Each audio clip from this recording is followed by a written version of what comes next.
Hello students, welcome to my channel Vishal's academy.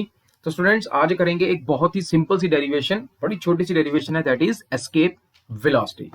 Let's start. तो students, ये जो अभी आप ऑब्जेक्ट देख रहे हैं, ये ऑब्जेक्ट इसको बोलते हैं Luna 1। Actually Luna 1 was the first man made object to attain the escape velocity in the year 1959। ये वो पहला ऑब्जेक्ट है जिसको साइंटिस्टों ने एस्केप वेलोसिटी देके अर्थ के ग्रेविटेशन पुल से बाहर भेजा था। एक्चुअली अगर हम स्पेस के बारे में जानना चाहते हैं तो हमको बहुत सारी चीजें करनी पड़ती हैं। सबसे पहले हमको स्पेस में कुछ प्रोब्स भेजने पड़ते हैं, लेकिन स्पेस में किसी भी चीज को भेजने के लिए हमको प्रॉपर मैकेनिज्म पता होना चाहिए कि वो बाहर कैसे जाएगी। अर्थ के ऊपर जो भी बॉडी होती है, अर्थ उसको लगातार नीचे खींचने की कोशिश करती है विद दी ग्रेविटेशनल फोर्स। लेकिन इस ग्रेविटेशन फोर्स को ओवरकम करने के लिए हमको किसी ऑब्जेक्ट को इतनी ज्यादा वेलोसिटी देनी पड़ती है कि वो ऑब्जेक्ट अर्थ के ग्रेविटेशन पुल से बाहर निकल जाए और वो वापस कभी ना आए। बस इसी वेलोसिटी को बोलते हैं escape velocity. Actually it is escape speed. तो ये स्पीड क्यों है, ये हम बाद में डिस्कस करेंगे। Let's start the derivation. तो स्टूडेंट्स, जब आप डेरिवेशन स्टार्ट करेंगे तो सिंपल से कॉन्सेप्ट से करनी है। जैसे यहाँ पे आप देखिए कि अर्थ के सरफेस से हमको एक ये शिप, स्पेस शिप या कोई स्पेस शटल या रॉकेट लॉन्च करना है। तो जैसे ही हम यहाँ पे ये रॉकेट लॉन्च करेंगे तो हल्की सी इसको, हल्की सी नहीं बल्कि बहुत जबरदस्त वेलोसिटी देके बूस्टर के जरिए इसको ग्रेविटेशन पुल से बाहर निकाल देंगे। सपोज ये ग्रेविटेशन की लिमिट थी, अर्थ की ग्रेविटेशन की ये लिमिट थी। इसके बाहर जैसे ही ये शटल बाहर जाएगी, इस पे जो टोटल मैकेनिकल एनर्जी लग रही होगी दैट विल बी जीरो। इसका मतलब यहाँ पे जो mechanical energy, total mechanical energy लग रही है which is sum of kinetic plus potential energy, इसकी कोई ना कोई वैल्यू जरूर होगी। ठीक है, तो हमको सिर्फ इन दोनों एनर्जीज को इक्वल करना है, बस हमारा आंसर हमें मिल जाएगा। तो स्टार्ट कैसे करें? स्टार्ट होता है according to conservation of energy के प्रिंसिपल से। मतलब initial mechanical energy will be equal to final mechanical energy. ये जो इनिशियल मैकेनिकल एनर्जी होगी ये सरफेस पे होगी और ये बाहर होगी जब कोई बॉडी ग्रेविटेशन पुल से बाहर निकल जाएगी। एक्चुअली आपको सिर्फ करना यह है कि जो फाइनल मैकेनिकल एनर्जी होगी इसको जीरो पुट कर लेना है।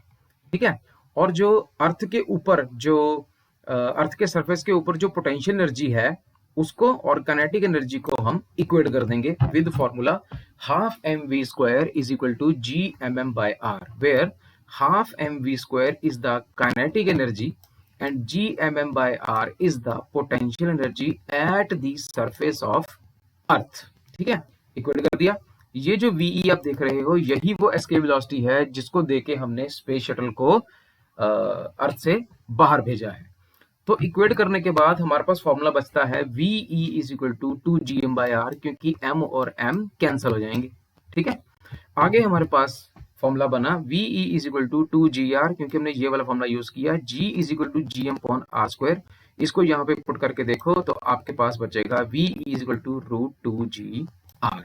अब अगर आप g की वैल्यू पुट करोगे और r की वैल्यू पुट करोगे, या अर्थ का मास या अर्थ की जो यूनिवर्सल ग्रेविटेशन कांस्टेंट है या वो पुट करोगे तो आपको वीई की वैल्यू मिलेगी।